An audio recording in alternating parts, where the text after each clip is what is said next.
ప్రేమగల తండ్రి, మహోన్నతులైన దేవ, భూమిని ఆకాశమును అందులో ఉన్న సమస్త జీవరాశులను మహత్తుగల మాట ద్వారా సృష్టించిన దేవ, మీ బిడ్డలమైన మమ్మలను మీ స్వరూపంలో మీ పోలికలు మమ్మల్ని చేసుకున్నారు. అయితే మా పితరుడైన మొదటి మానవుడైన ఆదాము చేసిన పాపమును బట్టి రూపము కోల్పోయి, జీవమును కోల్పోయి, ఆరోగ్యమును ఆశీర్వాదమును కోల్పోయి, నిత్యత్వాన్ని కోల్పోయినటువంటి మమ్మలను మీరెంతగానో ప్రేమించి, కనిపించని దేవుడు, ఎవరు కూడా చూడలేని మహాత్యం గల మహాదేవుడు మమ్మలను రక్షించడానికి ఆయన కోల్పోయిన మహిమ, కోల్పోయిన నిత్య జీవం, కోల్పోయిన సంతోషం, సమాధానం ప్రభా మాకు ఇవ్వటానికి శరీరధారిగా యేసు అని పేరుతో ఈ లోకానికి మా కొరకే వచ్చి మా పాప పరిహారం నిమిత్తమై మీ యొక్క రక్తాన్ని చెందించి, ఆ రక్తములో మా కర్మ జన్మ పాపములను క్షమించి మమ్మల్ని పరిశుద్ధపరిచిన బిడ్డలుగా చేసుకొని గొప్ప సంతోషము, సమాధానం మాకు ఇచ్చినందుకు స్తోత్రాలు. ఈ రాత్రి అంతా కాపాడి భద్రపరిచి మరొక నూతన దినాన్ని ఇచ్చారు. ఈరోజు మా అనుదిన జీవాహారమైన నీ వాక్యము మాకు ప్రసాదించండి. చీకటిలో ఉన్న వారిని వెలిగించే మాటలు, మరణ ఛాయలో ఉన్న వారికి జీవమునిచ్చే మాటలు, శాంతి లేని వారికి శాంతిని, సమాధానం ఇచ్చే నీ మాటలను మీరే మాకు ప్రసాదించమని మీ యొక్క సన్నిధిలో మమ్మల్ని మేము అప్పగించుకుంటూ యేసు ప్రభు నామములో ప్రార్థిస్తున్నాం తండ్రి. నమ్మవద్దు నమ్మవద్దు, ఈ మాయాలోకం నమ్మవద్దు, ఇది ఆశా చూపి మోసం చేసే పాపలోకం నమ్మవద్దు, ఈ మాయాలోకం నమ్మవద్దు. నిన్ను గన్న తల్లి ఏది, నిన్ను గన్న తండ్రి ఏడి, నిన్ను గన్న తల్లి ఏది, నిన్ను గన్న తండ్రి ఏడి, వారు నిన్ను విడిచిపోయినరే, నీ ఇల్లు విడిచిపోయినరే, వారు నిన్ను విడిచిపోయినరే, నీ ఇల్లు విడిచిపోయినరే. కనుక నమ్ము కొనుము, నమ్ము కొనుము, ప్రభు యేసు క్రీస్తును నమ్ము కొనుము. ప్రభు యేసు క్రీస్తు రక్తం మీద పాపము కడిగి శుద్ధి చేయున్. గనుక నమ్మవద్దు నమ్మవద్దు, ఈ మాయాలోకం నమ్మవద్దు, ఇది ఆశా చూపి మోసం చేసి, ఇది ఆశా చూపి మోసం చేసే పాపలోకం నమ్మవద్దు, ఈ మాయాలోకం నమ్మవద్దు.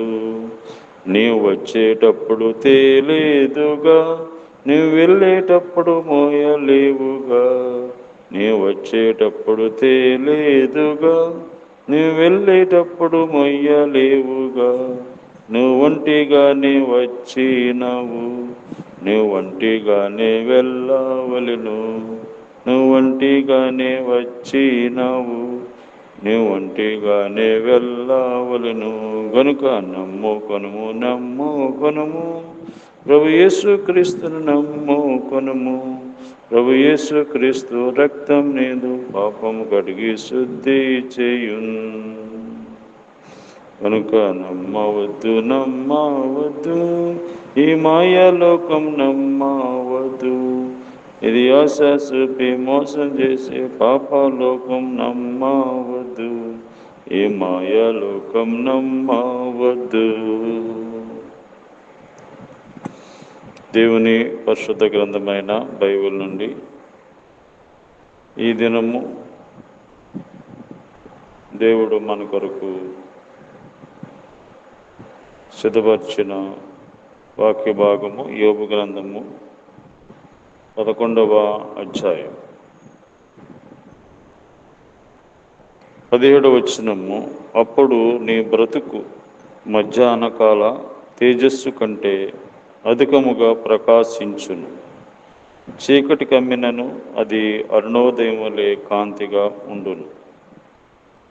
ఈ మాటలు యోబు అనే భక్తునితో జోపరు అనేటువంటి స్నేహితుడు, నువ్వు పాపాన్ని విడిచిపెట్టి దేవుని వైపుకి తిరిగితే నీ జీవితము,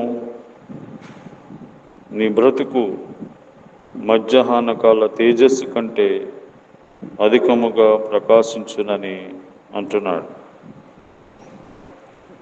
ఈ రోజున మన జీవితం కూడా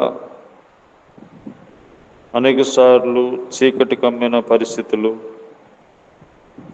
చీకటి అయిన జీవితం, చీకటి అనగా కష్టములు, శ్రమలు, కన్నీరు, బాధలు, దుఃఖములు, మరణము, ఇవన్నీ మనల్ని ఆవరించినప్పుడు చీకటి గల జీవితమును మధ్యాహ్నకాల తేజస్సు కంటే అధికముగా ప్రకాశింపజేసేటువంటి దేవుడు మనకున్నాడు.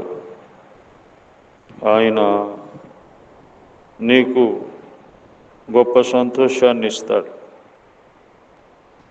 నీవు అధికముగా ప్రకాశించాలంటే ఏమి చేయాలి?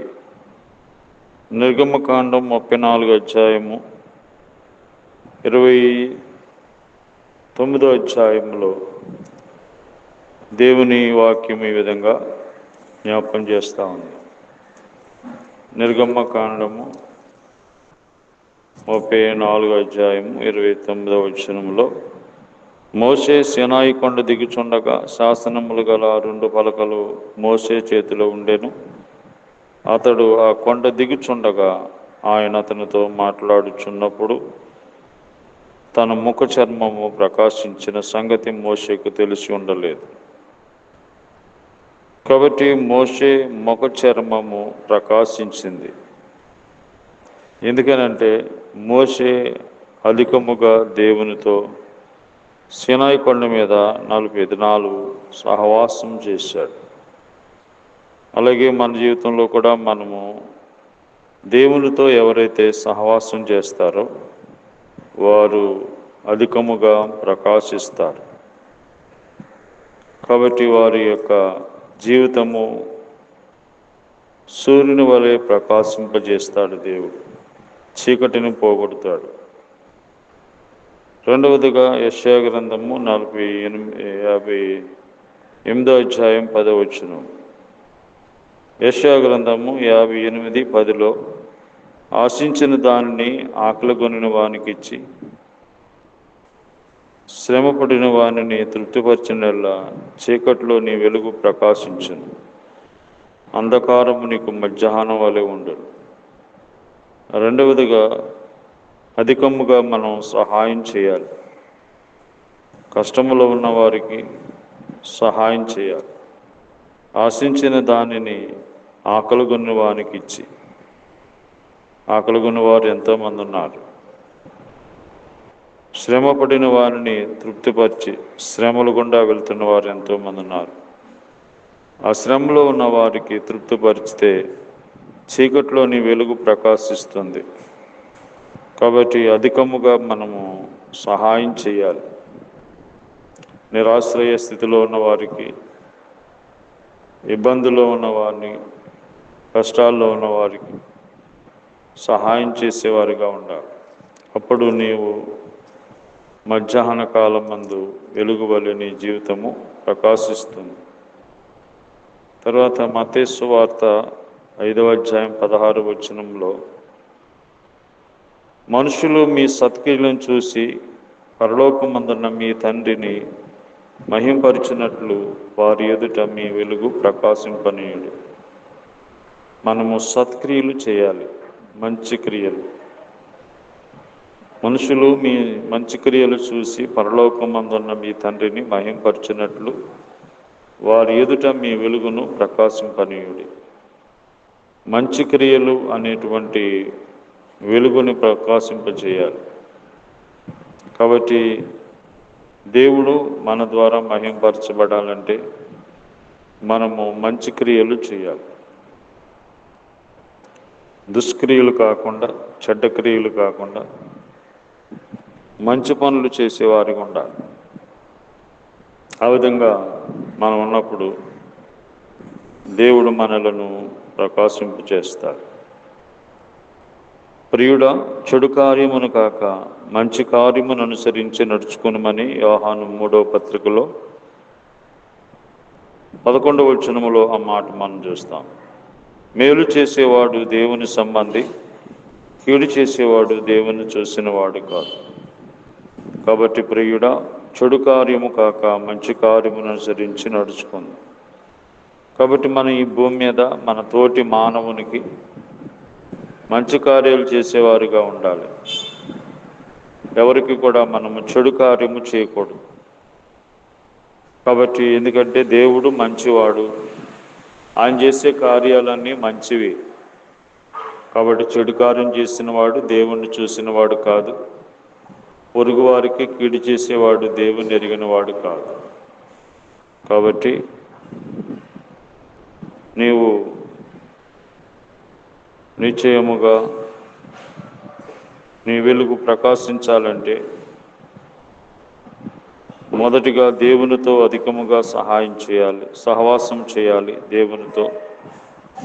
రెండవదిగా సహాయం చేయాలి ఇతరులకు, కష్టంలో ఉన్న వారికి. మూడవదిగా మన సత్క్రియల చేత దేవుని మహింపరచాలి. సత్క్రియలు చేయుటకై దేవుడు మనల్ని ముందుగా ఏర్పరచుకున్నాడు. కాబట్టి సాధ్యమైనతే ప్రతి ఒక్కరికి కూడా మనం మంచి కార్యాలు చేసేవారుగా ఉండాలి. అప్పుడు దేవుడు మనల్ని ప్రకాశింపజేస్తాడు. ఆ విధంగా దేవుడు మనల్ని సిద్ధపరచును గాక.